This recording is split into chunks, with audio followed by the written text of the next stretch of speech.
नमस्कार दोस्तों, मैं निर्मल कुमार आप सभी लोगों का स्वागत करता हूं अपने चैनल टेक्नोपीडिया पे। दोस्तों, मैं इस चैनल पे आपके टेक्निकल ट्रेड से रिलेटेड जितने भी इम्पोर्टेंट टॉपिक्स हैं, चाहे वो थ्योरी से रिलेटेड हो चाहे वो प्रैक्टिकल से रिलेटेड हो, जो टॉपिक जो कि आपको बहुत ही इम्पोर्टेंट है, जो कि हमेशा आपके स्टडी में या फिर आपके एग्ज़ाम में या फिर इंटरव्यू में या फिर आप कभी इंडस्ट्री में काम करने जाएंगे तो वहाँ वो हमेशा काम आएंगे। बहुत सारे टॉपिक्स किताब में तो दिए हुए रहते हैं, आप उसको पढ़ते हैं, फिर भी बहुत सारा आपका कॉन्सेप्ट क्लियर नहीं हो पाता है। तो मैं वैसे ही टॉपिक को आपको बढ़िया से कॉन्सेप्ट क्लियर करूंगा ताकि फ्यूचर में आप कहीं पे भी जाएं, कहीं पे भी रहें तो आपको बढ़िया से वो आपका आगे बढ़ने में मदद करेगा। ठीक है, तो आज का जो मेरा जो पहला टॉपिक है जो मैं इस वीडियो में बताने जाने वाला हूँ वो आपका मेज़रमेंट से रिलेटेड है। तो मेज़रमेंट क्या होता है आपको तो पता ही है। मेज़रमेंट मतलब होता है कि माप। किसी भी मेजरिंग इंस्ट्रूमेंट होता है, उससे जो हम किसी कंपोनेंट को मापते हैं तो मापने के लिए जो इंस्ट्रूमेंट का यूज़ करते हैं उसको हम लोग मेजरिंग इंस्ट्रूमेंट बोलते हैं। ठीक है, तो उसको भी अलग अलग कैटेगरी में बांटा गया है। एक होता है जनरल मेजरिंग इंस्ट्रूमेंट, एक होता है प्रिसीजन मेजरिंग इंस्ट्रूमेंट। तो आज मैं प्रिसीजन इंस्ट्रूमेंट के बारे में बताऊंगा। ठीक है, और ये जो आपका जो टॉपिक है ये बहुत ही इंपॉर्टेंट है। वो जितने भी ट्रेड है आईटीआई में, चाहे वो फिटर हो, इलेक्ट्रिशियन हो, मैशनिस्ट हो या वेल्डर हो, सभी को इनका आवश्यकता पड़ता है, क्योंकि ये जो प्रिसीजन इंस्ट्रूमेंट है इसका यूज़ हम लोग वर्कशॉप में प्रैक्टिकल करते समय जो जॉब होगा उसको आपको समझाऊंगा, उसके बारे में थोड़ा डिस्कस कर लेता हूँ। तो सबसे पहले आज मैं आपको बताऊंगा जनरल मेजरिंग इंस्ट्रूमेंट के बारे में कि जनरल मेजरिंग इंस्ट्रूमेंट होता क्या है। उसके बाद हम आपको प्रिसीजन मेजरिंग इंस्ट्रूमेंट क्या होता है उसके बारे में बताएंगे। तो अभी थोड़ा बहुत मैंने आपको बता ही दिया कि प्रिसीजन मेजरिंग इंस्ट्रूमेंट है क्या। ठीक है, उसके बाद प्रिसीजन मेजरिंग इंस्ट्रूमेंट में ही आपका है एक माइक्रोमीटर। वो आपका एक प्रिसीजन मेजरिंग इंस्ट्रूमेंट है जिसका यूज़ हम लोग वर्कशॉप में जॉब का माप लेने के लिए करते हैं। ठीक है, माइक्रोमीटर के बहुत सारे टाइप्स होते हैं, तो टाइप्स में मैं अगले वीडियो में बताऊंगा।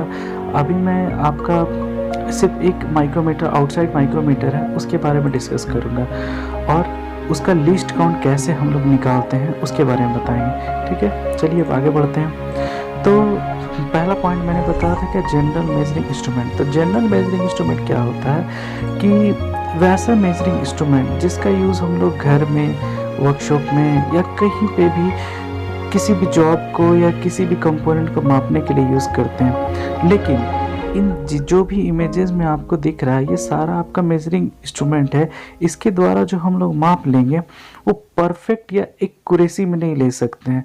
इसके द्वारा हम लोग जो माप लेंगे वो लगभग में, मतलब अप्रॉक्सली, इसको हम लोग बोलते हैं 100% शुद्ध बोल सकते हैं, वैसा हम लोग इससे माप नहीं ले सकते हैं। तो इसके द्वारा हम लोग जॉब को माप करके तो बना सकते हैं, बट अगर बोला जाए कि जॉब परफेक्ट साइज में बनाना तो हम इस मेजरिंग इंस्ट्रूमेंट के द्वारा माप करके जॉब को परफेक्ट साइज में नहीं बना सकते हैं। ये जो मेजरिंग इंस्ट्रूमेंट सारे दिख रहे हैं इसके द्वारा हम लोग 1 सेंटीमीटर, 1 मिलीमीटर, हाफ मिलीमीटर, लगभग इतना ही माप ले सकते हैं। उससे ज़्यादा एक्यूरेसी में माप लेना है तो हम लोग किसका यूज़ करते हैं, प्रिसीजन मेजरिंग इंस्ट्रूमेंट का। तो वो प्रिसीजन मेजरिंग इंस्ट्रूमेंट, जैसे कि यहाँ पे कुछ इमेजेस में आप लोग कुछ मेजरिंग इंस्ट्रूमेंट दिख रहा है, ये सारे प्रिसीजन मेजरिंग इंस्ट्रूमेंट के अंतर्गत आते हैं। ठीक है, तो इन सब का यूज़ कहाँ पे होता है, या तो अगर हम अपने कॉलेज में, वर्कशॉप में प्रैक्टिकल कर रहे हैं तो प्रैक्टिकल में जो जॉब बनाएंगे उसको हमको परफेक्टली साइज में बनाना है तो वहाँ पे यूज़ होता है। दूसरा क्या है,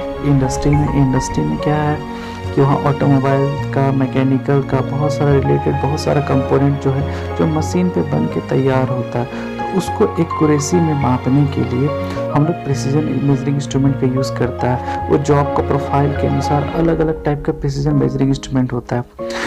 तो जो हमारा इंडस्ट्री में जो जॉब तैयार होता है उसको एक्यूरेसी में बनाने की आवश्यकता इसलिए होती है कि ये सब सारे पार्ट कहीं ना कहीं इम्पोर्टेंट जगह पर फिट होते हैं जहाँ पर साइज बहुत ही मायने रखता है। अगर वो साइज छोटा या बड़ा हो जाएगा तो एक पार्ट दूसरे पार्ट में फिट नहीं हो पाएगा। तो ये इमेजेस में जैसे दिख रहा है ये सब छोटे छोटे कंपोनेंट है, थोड़े छोटे छोटे जॉब है। इसके अलावा बहुत तरह के जॉब होते हैं जो कि आपको इंडस्ट्री में काम करने के बाद ही समझ में आएगा। धीरे धीरे आप पढ़ते रहिए, हमारे साथ जुड़े रहिए, हम आपको बहुत चीज़ बताएंगे इंडस्ट्री से रिलेटेड, आपके पढ़ाई से रिलेटेड। ठीक है, तो ये सब जो आपको जो जॉब दिख रहा है, ये सब सारा CNC मशीन में एक्यूरेसी में तैयार किया गया है। ठीक है, मतलब ये सब सारे हैं प्रिपेयर्ड इन एक्यूरेसी। उसके बाद हम लोग चलते हैं types of precision measuring instrument. तो प्रिसीजन मेजरिंग इंस्ट्रूमेंट का बहुत सारा टाइप्स है, तो हम आज जो बताने जाएंगे वो स्पेशल माइक्रोमीटर के बारे में सिर्फ डिस्कस करेंगे, लेकिन कुछ और भी है मेजरिंग इंस्ट्रूमेंट, उसके बारे में थोड़ा बहुत आपको बेसिक बता देते हैं। तो सबसे पहला जो हमारा है वो है प्रिसीजन मेजरिंग इंस्ट्रूमेंट, वो है आपका माइक्रोमीटर। तो माइक्रोमीटर से जैसे दिख रहा होगा कि हम लोग किसी जॉब को चेक कर रहे हैं। ठीक है, तो ये है आपका माइक्रोमीटर। उसके बाद अगला इमेज में चलते हैं। अगला इमेज जो में ये जो आपको दिख रहा है कि जॉब को हम चेक कर रहे हैं, तो जो मेजरिंग इंस्ट्रूमेंट का यूज़ कर रहे हैं इसको हम लोग वर्नियर कैलिपर बोलते हैं। ठीक है, वर्नियर कैलिपर के बाद आपका अगला मेजरिंग इंस्ट्रूमेंट में जाते हैं। ये आपको लंबा सा एक स्टील रूल, मतलब कि रूल जैसा दिख रहा है, और इसमें एक आपका स्क्राइबर लगा हुआ। ठीक है, इसको हम लोग वर्नियर हाइट गेज बोलते हैं, क्योंकि इसके द्वारा हम क्या करते हैं, वर्कशॉप में जो जॉब पर मार्किंग करना है तो शुद्ध साइज में या एक्यूरेसी में, जिसको बोल सकते हैं, जॉब पर मार्किंग करना हो या हाइट को चेक करना हो, तब हम लोग हाइट गेज का यूज़ करते हैं। ठीक है, चलिए अब हम आगे बढ़ते हैं। अगला पॉइंट है हमारा लिस्ट काउंट। लिस्ट काउंट क्या होता है? जनरली जितने भी मेजरिंग इंस्ट्रूमेंट होते हैं, चाहे वो प्रिसीजन हो चाहे नॉन प्रिसीजन हो, हर एक मेजरिंग इंस्ट्रूमेंट का अपना एक अलग अलग लिस्ट काउंट होता है। ठीक है, वो लिस्ट काउंट क्या है कि उस मेजरिंग इंस्ट्रूमेंट के द्वारा, चाहे हम वर्नियर यूज़ करूँ, चाहे माइक्रोमीटर यूज़ करूँ, चाहे स्टील रूल यूज़ करूँगे, तो जितने भी मेजरिंग इंस्ट्रूमेंट है उसके द्वारा जो मिनिमम मेजरमेंट हम जो उससे माप सकते हैं वह उस मेजरिंग इंस्ट्रूमेंट का लिस्ट काउंट कहलाता है। जैसे कि आपका है स्टील रूल। ठीक है, स्टील रूल का लिस्ट काउंट होता है 0.5 mm या 1/64 इंच। मतलब क्या है कि स्टील रूल के द्वारा मिनिमम माप 0.5 हाफ mm का ही ले सकते हैं, उससे छोटा माप हम नहीं ले सकते हैं। उससे छोटा माप लेने के लिए हमको उससे ज़्यादा प्रिसीजन इंस्ट्रूमेंट का यूज़ करना पड़ेगा। ठीक है, उसके बाद है आपका ये वर्नियर कैलिपर। वर्नियर कैलिपर का जो लिस्ट काउंट होता है 0.02 mm होता है मैट्रिक सिस्टम में, और 0.001 इंच होता है ब्रिटिश सिस्टम में। ठीक है, उसके बाद आता है आपका माइक्रोमीटर। माइक्रोमीटर का लिस्ट काउंट होता है 0.01, मतलब कि ये वर्नियर कैलिपर की तुलना में ये उससे भी ज़्यादा एक्यूरेट में जॉब को माप सकता है। ठीक है, चलिए अब हम आगे चलते हैं।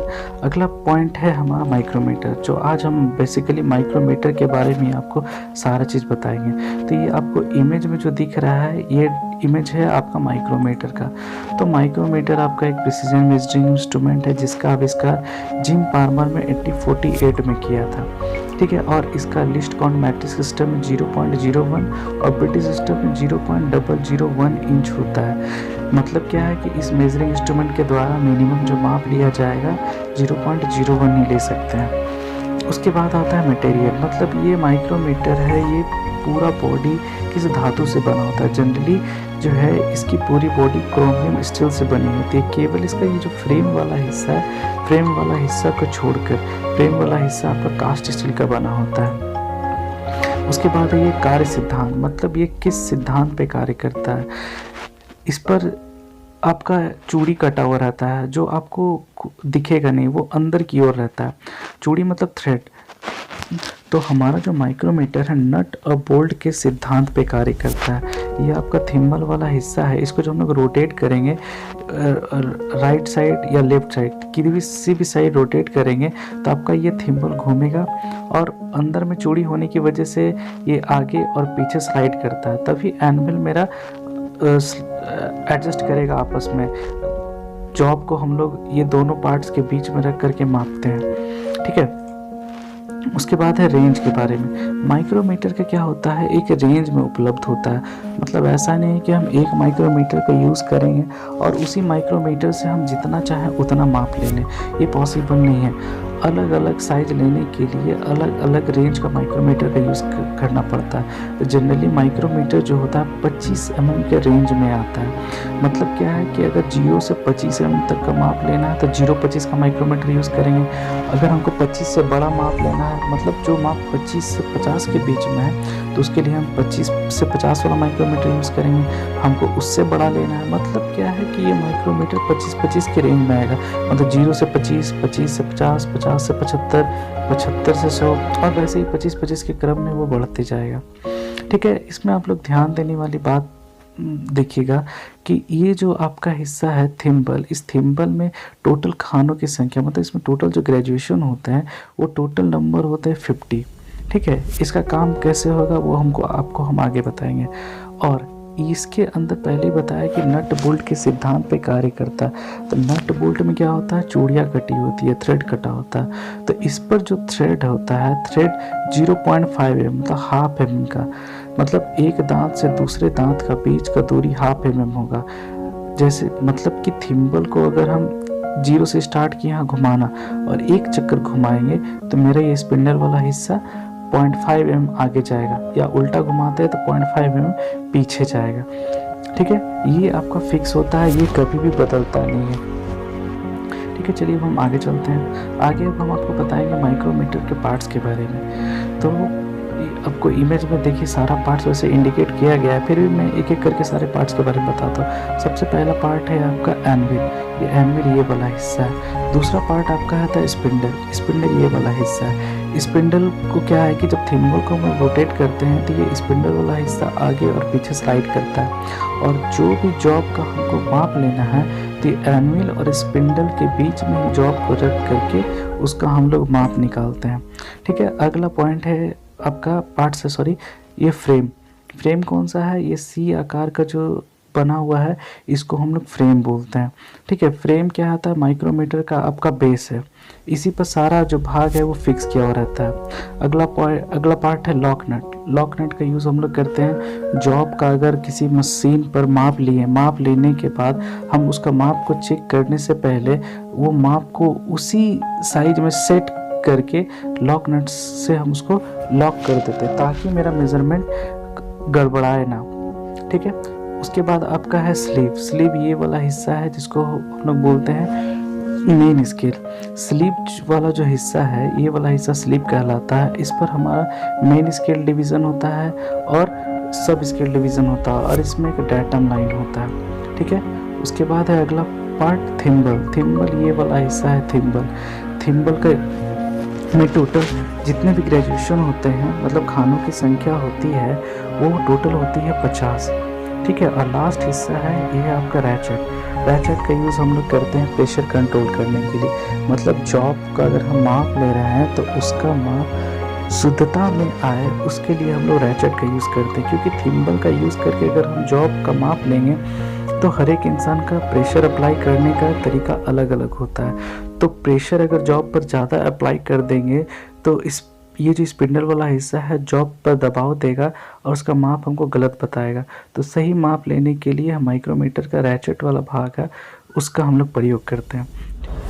और इसी पॉइंट के साथ आज का मैं यहाँ पे क्लास ख़त्म करता हूँ। आशा करता हूँ कि मैंने जितने भी कुछ आज के क्लास में बताया है आप सभी लोगों को अच्छी तरह से समझ में आया होगा।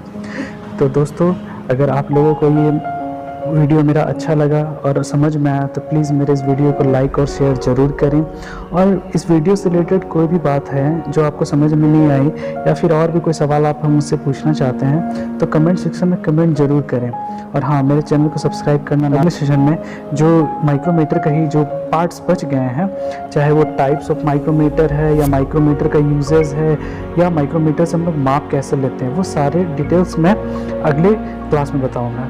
तब तक के लिए बहुत बहुत धन्यवाद।